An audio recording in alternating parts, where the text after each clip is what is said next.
Well, good morning, good afternoon, and good evening. Welcome to this STARS webinar. I'm Toni SCHOENENBERGER. I'm the founder and executive chairman of STARS. STARS is a global platform for dialogue to discuss developments and trends which will impact our society as a whole, but particularly our companies in the next couple of years. In this context, I'm pleased to tell you that STARS is preparing 2 symposia in Singapore and in Switzerland next year, and a study tour to China, to Shenzhen and Guangzhou, and a study tour to Romania, Bucharest. Please visit our website for further information. Now, no doubt, geopolitical, geoeconomic and geotechnological intelligence is a must for any leader in business and society. So today, we are continuing our webinar series, Complexity is Destiny, Orientation in Times of No Direction. And today, we have the great privilege to talk to Parag KHANNA. Welcome, Parag. Great to have you on this webinar. Thank you so much. It's always a pleasure. Thank you. Parag KHANNA needs no introduction.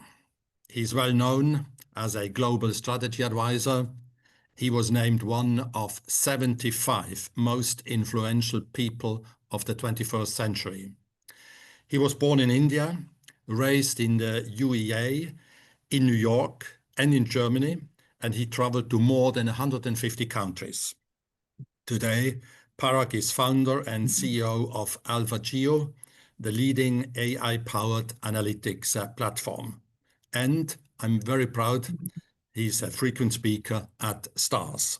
So Parag, we are very much looking forward to your insights. Now, we have exactly 30 minutes to discuss with Parag, because Parag has to leave immediately afterwards for another lecture in Singapore. If you have any questions, please use the Q&A feature below to type in your questions, and I would really recommend to you to do it as quickly as possible. Let's start. And I have the privilege to ask a couple of questions first. The title is Complexity is Destiny. If you look at the world today, I should say at the crazy world today, a forward-looking tracking of geopolitical and geoeconomic and geotechnological dynamics is needed. Now, Parag, the question would be, what worries you most these days? Well, first of all, thank you again, Toni. Such a pleasure to join you, whether in person or on a webinar. I know it's always a very rich and lively discussion. So very happy to be back. I guess we could either make a very long list of things that are worrying, geopolitical, macroeconomic, demographic and social, environmental, technological disruptions. We could make that list. But of course, I think one of the reasons we are calling this session Complexity is Destiny is that it is actually all of those things. And we cannot neatly disentangle those things.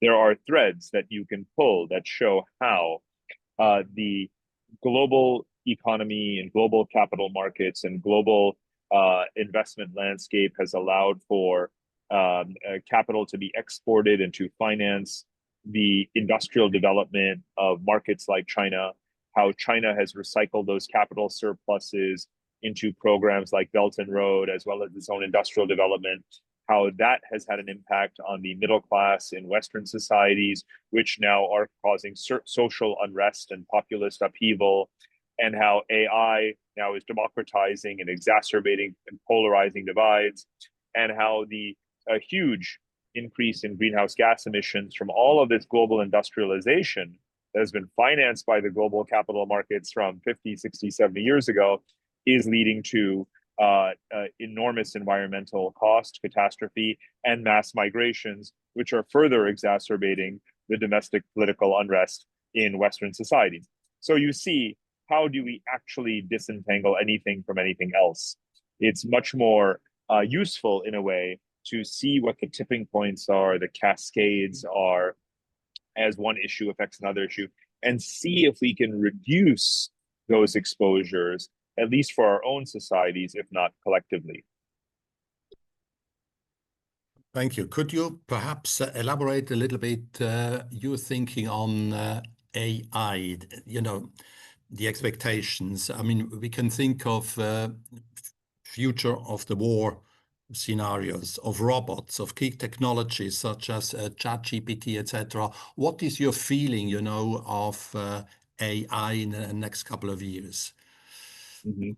I think there is, like all technologies, a tendency for AI to rapidly democratize, to universalize, to spread. In fact, I would go so far as to say that really the most powerful law of history is the law of technological diffusion, which is simply to say you cannot put the genie back in the bottle, right? And a lot of people portray AI as something that is US versus China. That is an extremely narrow view. That is, not only is it not true of right now, even if you are looking at right now, it's not actually true.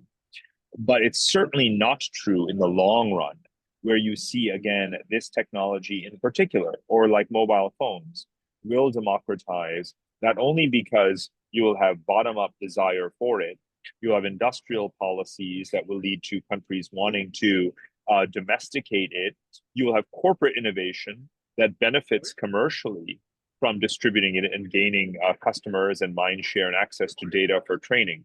So all of those things are happening as well at the same time. So I think that AI will in effect, ride the rails of mobile phones, of broadband, of the data lakes that we have created through social media companies and other platforms, and sort of train and become more and more useful as a set of applications. And then the real question about the future of AI to me is not going to be that AI companies or governments have this data in the background. I think what's going to be most important as we look at the future of AI is the application tools. Is it being applied by governments for public benefit to reduce the management of medical and hospital systems, to deliver personalized medical care to people, to reduce pension and healthcare costs as a share of GDP, to diagnose people at scale, but deliver individual tailored kinds of treatments? That's an application suite that companies can benefit from, governments can benefit from, society can benefit from. And that's just one example.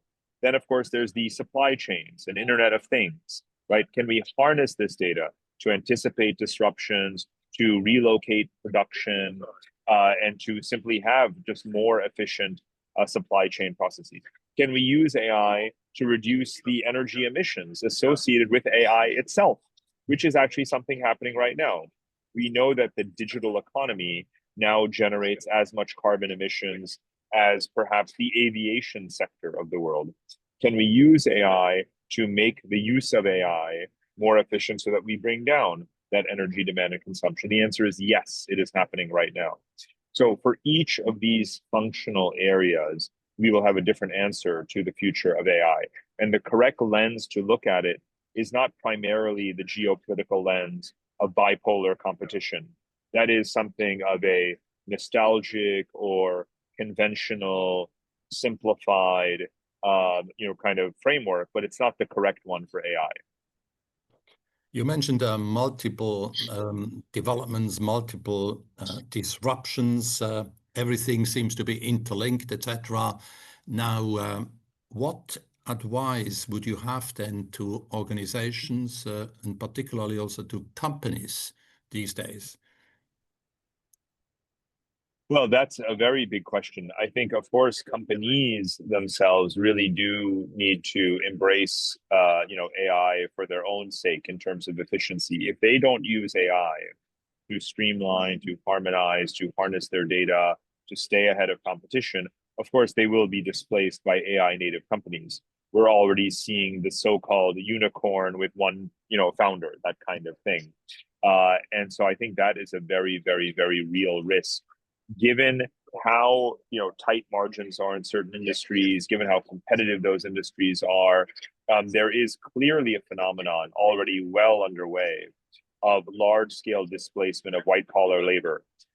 So companies are doing whatever they can to use AI in a way that, of course, privileges shareholders and market performance over, stakeholder benefits such as employees or otherwise. And so we have to, as capital owners or as corporate executives and as stakeholders such as employees and communities, be very, very attuned to how this is going to play out in different companies, different sectors, different countries, and so forth in the coming 1 or 2 years. I mean, you mentioned many other challenges and developments, migration, climate, etc. And you are in contact with lots of boards. Would you say that boards today are prepared for all these disruptions? Generally speaking, no. Generally speaking, what happens in boardroom contexts, of course, is that they're extremely focused on day-to-day quarterly issues. They have committees that are siloed according to compliance and audit and governance and human resources, and there's a bit on strategy, and then technology gets one little piece. So unfortunately, I don't see boards really seizing it, but management does, right? This is really what management is focused on, and in that sense, I give credit to management leaders that I'm at least seeing and speaking with across different sectors, and I think that's where the action is. Yeah.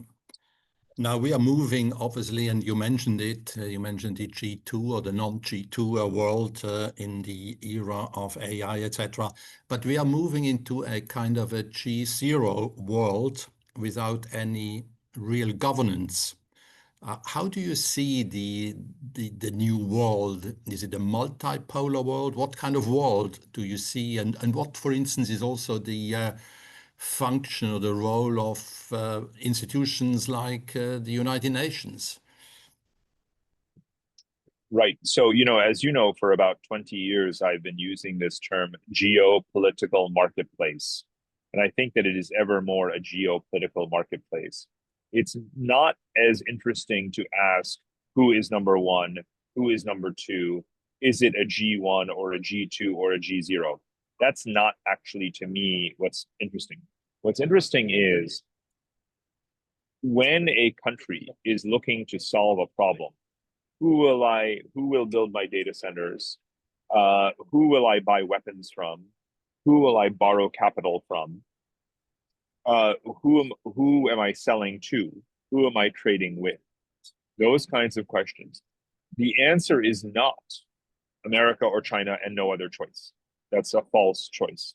The answer is it is a vibrant marketplace of vendors, of services, right? If you want to do a solar farm, it could be that you go with a Chinese company, but maybe you'll use a German company or maybe a Brazilian company. If you want to have a desalination system, you may get it from Singapore or from Israel or from Japan, right? And that's the way the world really works today. It's not actually a choice between one or the other. And so we have this rich geopolitical marketplace. To me, the overall landscape is much more what I call neo-medieval, right? It is a global version of the Middle Ages. And there's a number of scholars that, we have been promoting this thesis for 20 years as well, saying the world of the 21st century looks a lot like the world of the 12th century. You have some very strong rooted civilizational powers. You have some supranational kinds of regions, the European Union resembling the Holy Roman Empire in some ways. You have areas of the world that are fallen apart, that have collapsed. You have areas that are where only cities are functional, but countries are not. And you have loose, but quite regional trade networks and so forth. And a world that is becoming slightly more regional, and some would say slightly less global, is quite a lot like a global version of the Middle Ages. So I think looking ahead, one has to be comfortable with a less rigid, less hierarchical, less universal system, such as we like to tell ourselves has existed over the past several hundred years, whether the British Empire, the American Empire, aspirations of a global, multilateral, rules-based international order, right? that is the assumption that comes with the multilateral focus and the United Nations focus. What if it is none of those things? What if it is a neo-medieval world in a geopolitical marketplace? That to me is messy. It isn't pretty, but it is actually what the world is today and what we will probably continue to witness for a number of decades. And so the United Nations will actually have to compete for relevance. United Nations, as you know very well, is not one thing. It's 256 different bodies.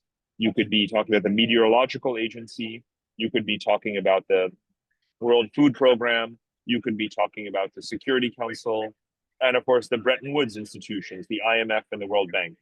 And the answer for all 256 of them, and the answer for NATO, and the answer for Belt and Road, and the answer for the European Union is that you exist, yes, but you only matter precisely where you matter and when you matter to the extent that you matter.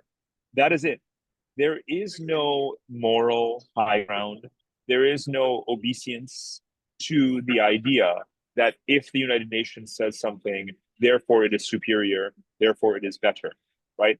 Everyone believes that whatever they are doing is virtuous, is right, is correct, is justified, and that others should join them rather than them following others' lead.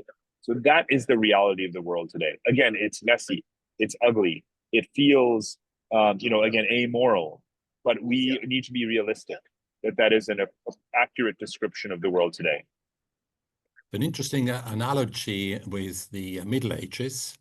At that time, if I remember my school days, the cities in Europe were founded, the universities were founded. So maybe a kind of analogy is really interesting to watch.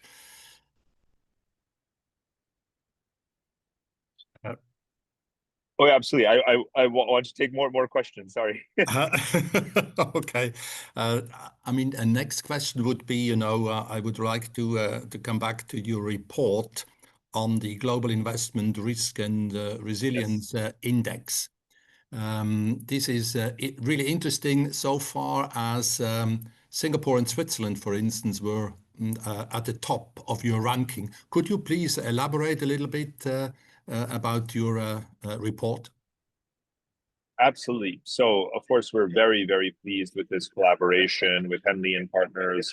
I've been involved with Henley as an advisory board member for many years. I don't need to tell anyone in Switzerland what a prominent organization it is and how much visibility they have earned through their unique practice and their unique indices of passport power and mobility and so forth. And I consider it to be truly an excellent organization. I'm very, again, honored to be associated with them. Now, with AlphaGeo, we decided that we wanted to develop a novel index that looks beyond macro risk factors only. Very often when you're looking at Standard & Poor's or other kinds of very prominent rankings of countries, they focus really on only macroeconomic factors, but those don't tell you enough about the resilience of a society. And so we set out to answer that question: what makes a society resilient? And so, of course, you have to look not only at risk, then you have to look at the capacity of the state to adapt to those risks, to manage to withstand the shocks that may exist in the system. So what we did was to match each risk factor with a resilience factor. And we also brought in novel factors that are not considered in mainstream indices. If you look at the World Bank or the IMF, they're not going to talk about AI readiness. They're not going to talk about climate resilience. They're not going to talk about food security, right? They're not going to talk about social cohesion. We try to bring in all of those things as well, because fundamentally, if you are either a Henley client or if you are an individual person, for us, who is the audience? We care about people. The individual people or families, whether they are middle class or whether they are wealthy, are looking around the world and saying, where is a good place for me? Where can I feel stable? What is a resilient society to have a home in, right? And so you were thinking about more than just the current account deficit or the sovereign credit rating. And so that was the original intent. And of course, Switzerland, not surprisingly, ranks number one. Congratulations. But also, what some of the interesting findings is that small states are very resilient. Small states punch above their weight. Small states are very nimble, agile, and able to adapt to shocks. And this is not a hypothetical conjecture. Switzerland has proved this time and time and time again since the financial crisis, dealing with negative interest rates, dealing with strong currency, dealing with tariffs, all of those kinds of things. So I think Switzerland proves itself, and Singapore ranks number 4 as the highest ranked country in Asia. So it's good to see small states, Asian states, be highlighted here. And of course, I urge everyone to look closely at the different criteria and the ranking, and please, of course, provide feedback as well. Thank you. There is a question from Pietro Maineri. Doing something about long-term risks and opportunities often can mean sacrificing short-term gains. Yet global players operate in systems that make ignoring short-term performance almost impossible. Do you see any way to tweak the system to reconcile these two priorities? This is a perennial dilemma for democratic societies, balancing short-term and long-term, which is why, as you know, I've spent a lot of time in the past decade focusing on the benefits of a technocratic system, or if not having a technocratic form of government, having independent agencies that have the mandate to think long-term. And the reason for that, to put it in very colloquial terms, is that you cannot or should not half build a road. If you're going to build a road, you build the full road. And what you see happening in democracies is that we are either building half the road and then we run out of money, or we start to build the road and then stop building the road, so we wasted money, right? You must have independent governance of strategic national priorities like healthcare, like infrastructure, other kinds of things that should not be victim of day-to-day politics. Now, of course, this has been proven very well when it comes to climate change, right? When it comes to climate change, we do not have democratic societies at large scale making sacrifices or making the investments necessary to curb greenhouse gas emissions or other, negative climate effects. And that is something that has to be thought of as a long-term global public good that transcends the type of regime, whether it is democracy or non-democracy. So I'm a believer that whether it is internally or globally, we need more independent technocratic kinds of bodies and stewards that are helping to fill the gaps where there really is no effective global governance. Now, we are running out of time, so I would just like to discuss one more topic, which is China. As you live in Asia, in Singapore, and you know China very well, what is your perception of the situation in China right now? And particularly also, could you perhaps give us your idea on Taiwan? Yes, of course. So when it comes to China, China has also been very resilient as a large country, right? It has also weathered global shocks and been, continues to grow as an economy at a very steady rate. It has overcome its, demographic dilemma of aging by still remaining the factory floor of the world. It is spectacularly innovative. It has, some of the top companies in so many sectors, and so on and so on and so forth.